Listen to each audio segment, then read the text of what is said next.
Welcome. I'm nationally certified health and wellness coach Benita Zahn. Nearly 7 million Americans are living with Alzheimer's disease. That's the figure from the Alzheimer's Association. And that number keeps climbing as our population ages.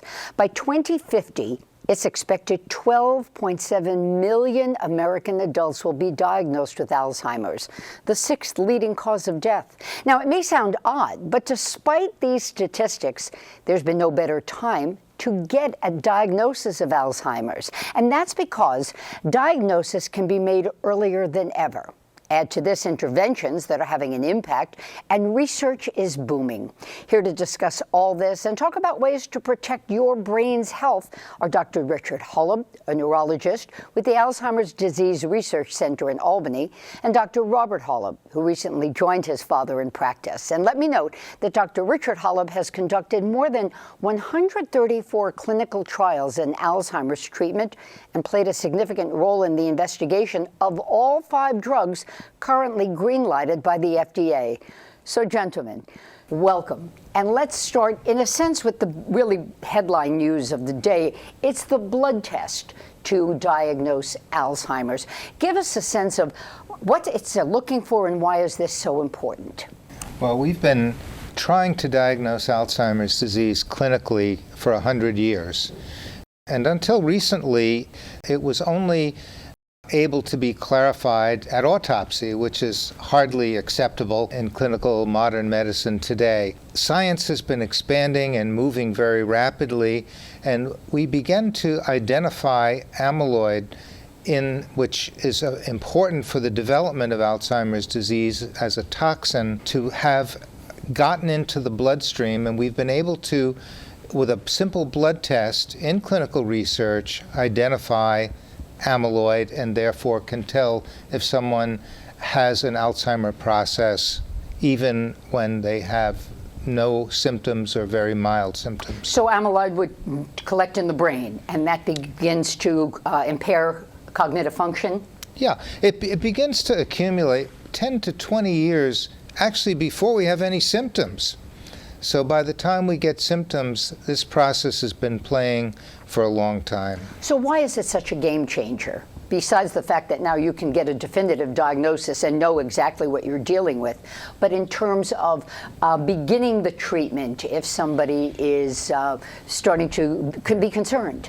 Yeah, so I think what these tests have really enabled us to do is to catch people earlier than we've ever caught them before. By catching people years potentially before they develop symptoms, we can now pair them with potential treatments to either prevent or slow the disease altogether. And identifying those patients before they have severe impairments and are having larger issues is really what has propelled the research forward. So let's then sort of tag on to that. In terms of knowing this, how does this then feed into hope for new treatment? So I think that by identifying people early who are having what we call the Alzheimer's process going on and pairing them with these potential treatments, it allows us to slow the disease or stop the disease earlier, knowing that later on the disease gets worse. There is no cure at this point. I mean, let's be clear. No, and I'm not sure there's ever going to be a cure per se in the usual sense of what the word cure means. It's very hard to reverse the damage that's been done. Perhaps we can reverse some, but the most important aspect of this is we've discovered that the best way to approach Alzheimer's disease is prevention. And of course, there are many lifestyle activities in which we could engage to help with prevention, but in terms of pharmaceuticals and developing drugs for research, the goal is going to be to identify people before they have symptoms and treat them to prevent the clinical appearance of the disease. So that's where we're going. Of it. Yeah. Yes. Right. So the 5 drugs that have been given the okay by the FDA, give us a thumbnail sketch of how they work. The earlier drugs that we've had approved, like Aricept, galantamine, Exelon, memantine, et cetera, they're symptomatic medications. They may give some modest visible improvement, but they don't change the course of the disease.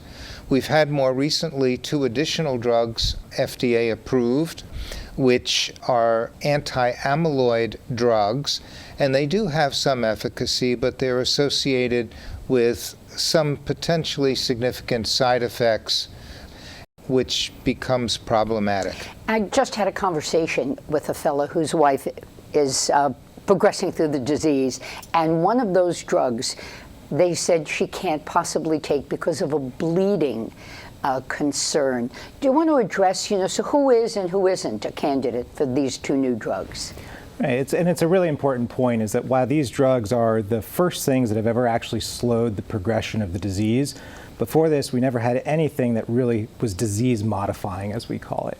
And so I want to make sure we give due credit. These are the first time we've really touched the disease. But they only slow the disease by about 20 to 27%, which in real world terms translates to an average of maybe 10 months longer of independent living, which is, again, better than anything we've ever had, but clearly there's still a long way to go.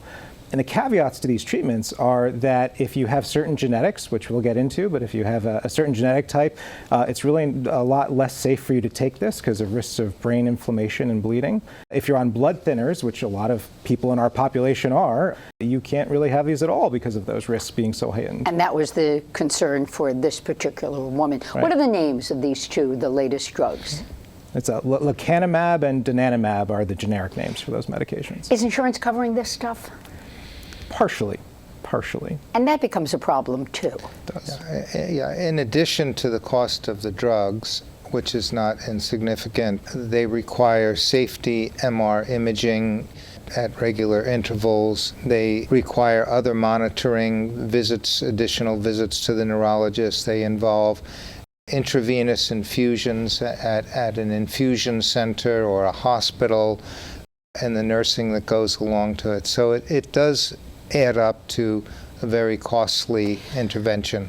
But it's exciting news. Nonetheless, it begins to open the door, pave the way for absolutely. further. It's the first time we've been able to modify the disease, and now we know for sure that we can. Right. And that speaks also to getting the diagnosis at an earlier time. And in fact, we're going to take a closer look at younger people who are coming in for screening and what that could mean for their future when we come back. Word finding trouble? Forgetfulness? Is it Alzheimer's or just normal aging? I'm Dr. Robert Holub. For over 15 years, I've helped patients navigate these exact questions.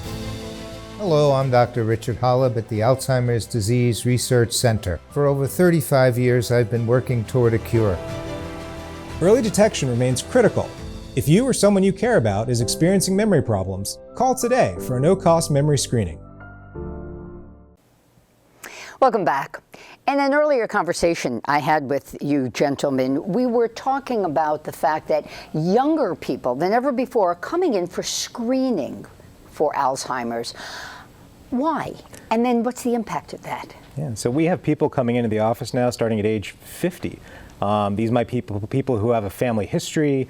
Maybe they found a genetic result on 23andMe, or are just worried that they may have noticed some mild changes in their own thinking where they're repeating words, or they have a word on the tip of their tongue and they can't think of the right word in enough time. A lot of stuff that might have been used to be called normal aging, but now we know a lot of people it's not normal aging. And what impact does that have? I mean, really, why does it matter if they come in earlier? Yeah, so what we found is that really time is brain. So by diagnosing these things as early as possible, we give our potential treatments a lot more chance to work to try and slow or prevent the disease altogether.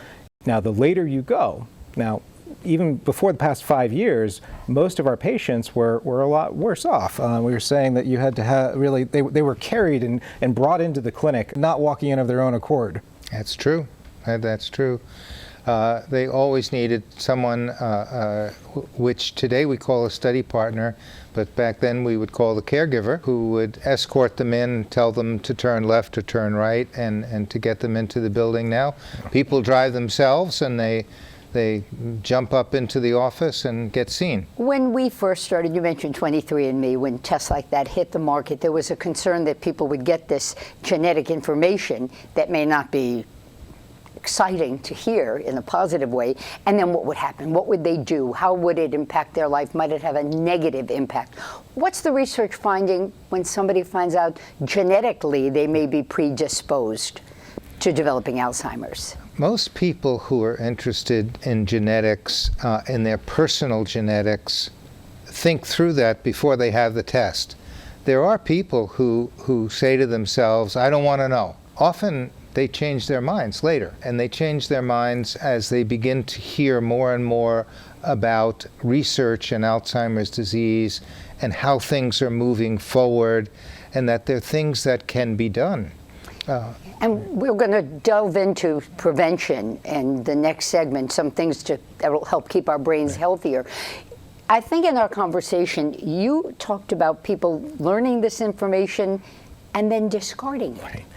There are some studies to say that most people, when they learn a genetic result within a year or two, completely forget that they ever learned it in the first place.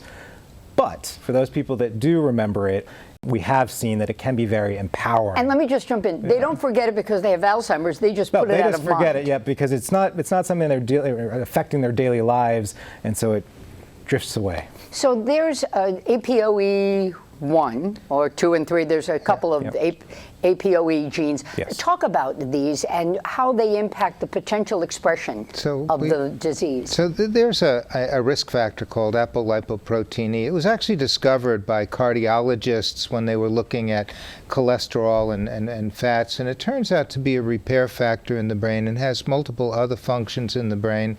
And there are 3 variations of this gene in humans, and one is ApoE2, which is actually protective against Alzheimer's disease. Unfortunately, it's the rarest form. Then there's ApoE3, which is the most common and confers an average risk of Alzheimer's disease. And then there's ApoE4, which confers an increased risk to Alzheimer's disease. And I just want to jump in. These are genetic defects, if you will. Variations. Variations. You're born with them. Yes. It's not something that happens because you turn 50 or 60 or 70. Correct. The expression of them may become obvious when we age. Well, I guess we like to say that with the genetics, it's by no means, very important to know, but by no means a guarantee that you're going to get the disease. Even with the hardest genotype, which is called ApoE44, it gives you about a 55 to 65% lifetime risk of Alzheimer's. And you have to get one of these from both parents. You get one from each parent, but even then, that's not 100%. And that is based on current average lifetime. If we all lived long enough, we'd probably all get Alzheimer's eventually. But it's a risk factor, and of the total gamut of Alzheimer's disease. The genetic subset is probably about this much, and the lion's share is still what we call de novo. It just happens. It's bad luck. It's aging over time. Aging over time, but not genetically affected. Not Very that interesting. directly. Right. So then we come down to how do you protect what's going on inside your brain? We're going to talk about that right after this break. A lot of people have Alzheimer's. Some know it, some don't. Some are in denial, but they don't know where to go or what to do. And this will help them understand where they are, why they're there, what can be done, and it also can educate their caregivers as to what they can do to help. Being there gives me confidence to be out as an Alzheimer's person. It's just a pleasant place to be. Welcome back. Everyone wants to know about prevention, what does and doesn't play a role in keeping our brains healthy. So let's get into that conversation there. And I want to start with something that's gotten a lot of attention in the news. Hearing impairment, and that raises your risk for Alzheimer's disease. So if you have the genetic predisposition, it encourages it to show its face. Is that right? Whether you have the genetic predisposition or not, yes, hearing impairment can have a lot of ripple effects. It can affect our socialization. It can affect our mood. When we don't hear well, we withdraw, we can become depressed, and we've seen that down the road this can predispose to Alzheimer's regardless of your genetics. So you can get Alzheimer's disease even if you don't have the gene for it? Absolutely. Absolutely. Because of other things we're going to talk about in the prevention. Right. So hearing is very important. It is. Which, as you pointed out, then talks about socializing. Some people are just not geared that way. Socialization makes a big difference. It's very, very important. Now, people, by the nature of their personality, socialize in different areas, but the interaction among people is very important. And we always felt that it was a part of the human condition in a more of a psychosocial sense, but more recently science has been revealing that there are changes in our biochemistry that occur that affect certain molecules like interleukin-6 and others that move these things in a direction that are toward healthier and longer living. So what does socialization mean? Do I have to have a card game every week, or can I just go take a walk and smile at the neighbors? Yeah, I'd say it usually means a level of meaningful interaction. I like the card game. That one sounds good to me. I think where you're talking and interacting one-on-one with other people, and even the most introverted people among us, we still need that little bit of socialization to keep us going. So card games you like. Let's talk about the so-called brain games. I'm a Wordle devotee, and connections and a friend social interaction. We send our results every day to each other. Right. So I score 1 for social interaction. Absolutely. Does that work? Yeah. So even if we're interacting socially virtually, that's okay. I wouldn't say that it replaces true human direct social interaction. I would say that having some virtual interaction is definitely helpful, but I wouldn't say it replaces it. Okay, so let's talk about particularly for somebody you know well. Yeah. Yeah, you know, Right. that's. So let's talk about brain games, crossword puzzles, Wordle, fret words with friends, Sudoku, all those things. Do these mean anything? So we just have seen that the more you use your brain, the longer you keep it, the less you lose of it. There's this sense that, and findings that in the brain, there are these molecules called neurotrophic molecules. They're neuroprotective parts of brain function. And these neuroprotective factors increase with social interaction. They increase in the brain with the use of your brain, with keeping your brain active in multiple areas. They increase with exercise. So we have an increase in protective factors in the brain with all of these elements. Diet. Does obesity play a role in negatively impacting our cognitive abilities as a healthy, Mediterranean diet, plant-based diet? Are these better for our brains? Yeah, so what we found is that a sort of modified Mediterranean diet tends to be associated with the best brain health down the road. There's a lot of speculation as to why that may be, but across the board, that's what we've seen.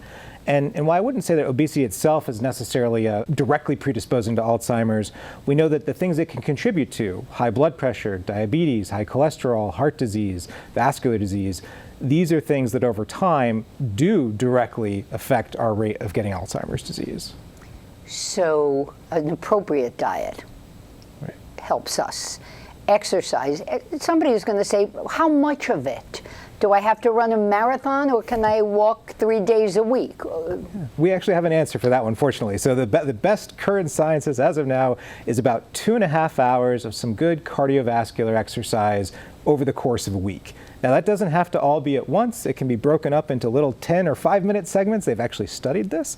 Exercise snacks, yeah, I'm a fan. Exactly. Or it can be done, as the weekend warrior once a week and you get it. But when you get that much exercise, it has a lot of benefits for your cardiovascular health.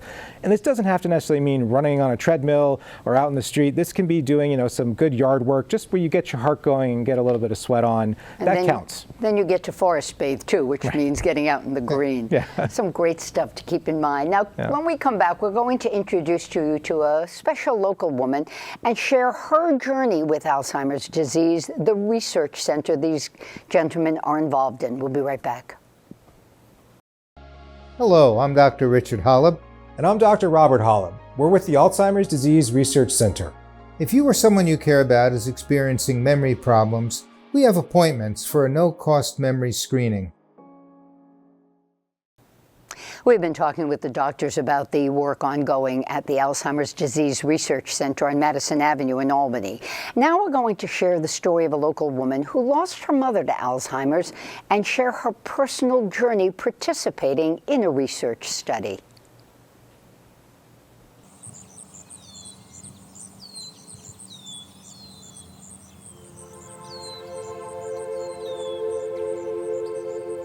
Well, my mother was the smartest woman I ever knew. For years, I just couldn't understand why she didn't remember things anymore. It was a difficult time. She didn't know who she was or where she was. She ended up dying of Alzheimer's. I wanted to do anything I could to help people in the future. I asked my doctor for a reference, and he recommended Dr. Holub, and I have been so grateful ever since. Both doctors and every person there is so kind and helpful, making you feel comfortable and at home. I would recommend it highly. No one ever looks down on you. They're always smiling. They're always grateful to see you. It's just a pleasant place to be.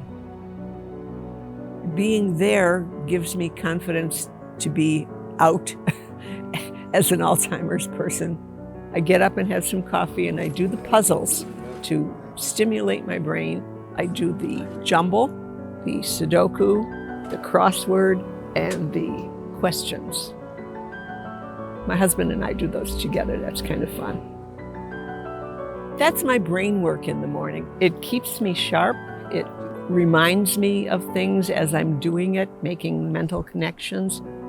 I used to teach math and I used to teach English, so it comes together. I think some people don't want to admit that they have Alzheimer's, that they may feel that it's a stigma, and it's not. Trials like this are important because a lot of people have Alzheimer's. Some know it, some don't, some are in denial, but they don't know where to go or what to do. And this will help them understand where they are, why they're there, what can be done, and it also can educate their caregivers as to what they can do to help.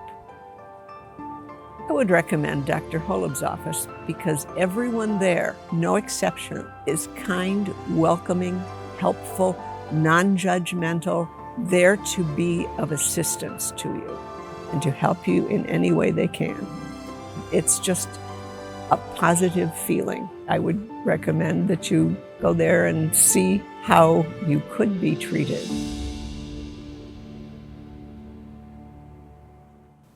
It's a powerful story and a testament to the work that you doctors are doing. So let's get a little more about the research that you're involved in. And first, who can partake in it? We're looking for people who have early signs of changes in their memory and cognition to people who are concerned about their memory and cognition, maybe without any real specific symptoms.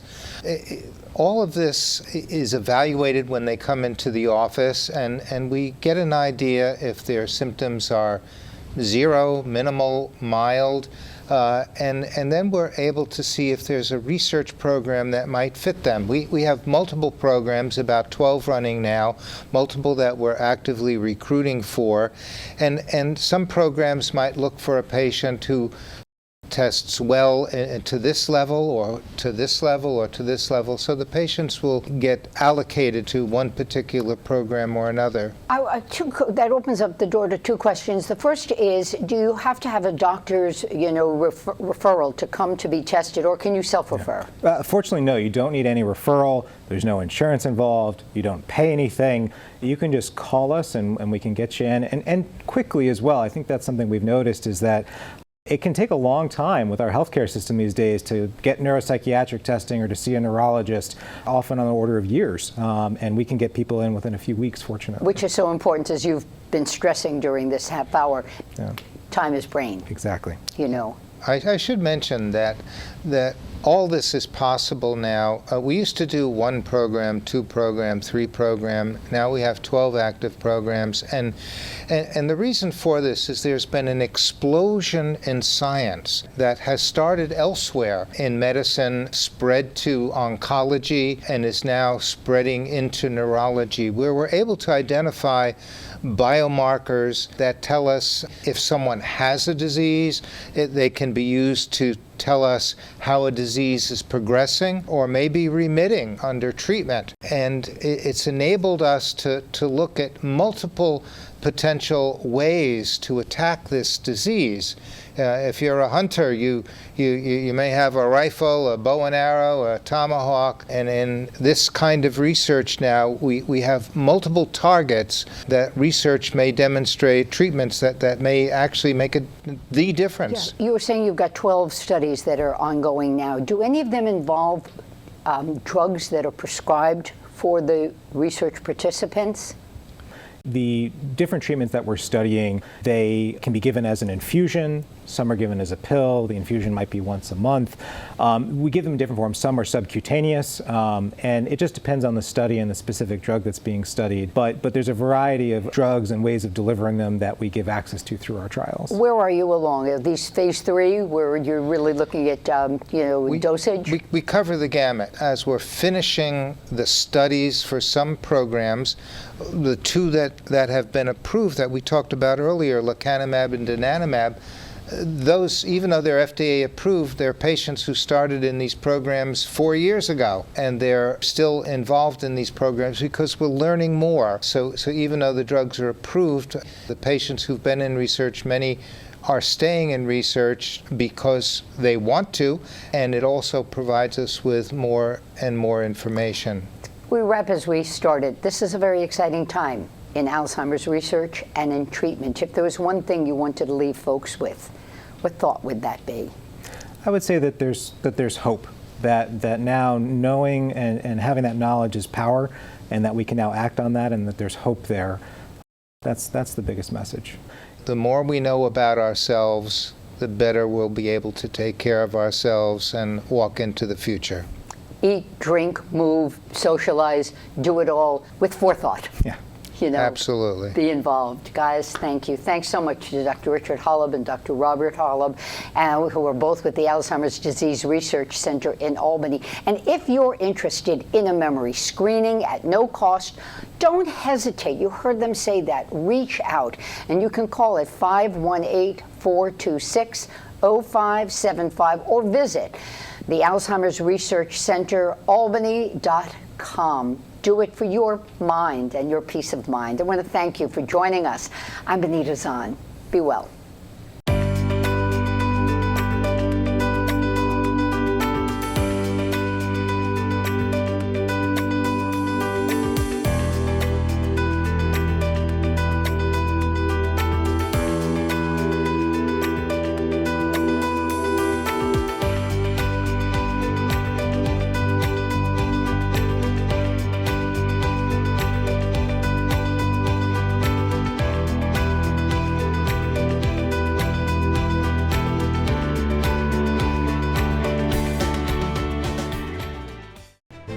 Word-finding trouble? Forgetfulness? Is it Alzheimer's or just normal aging? I'm Dr. Robert Holub. For over 15 years, I've helped patients navigate these exact questions. Hello, I'm Dr. Richard Holub at the Alzheimer's Disease Research Center. For over 35 years, I've been working toward a cure. Early detection remains critical. If you or someone you care about is experiencing memory problems, call today for a no-cost memory screening.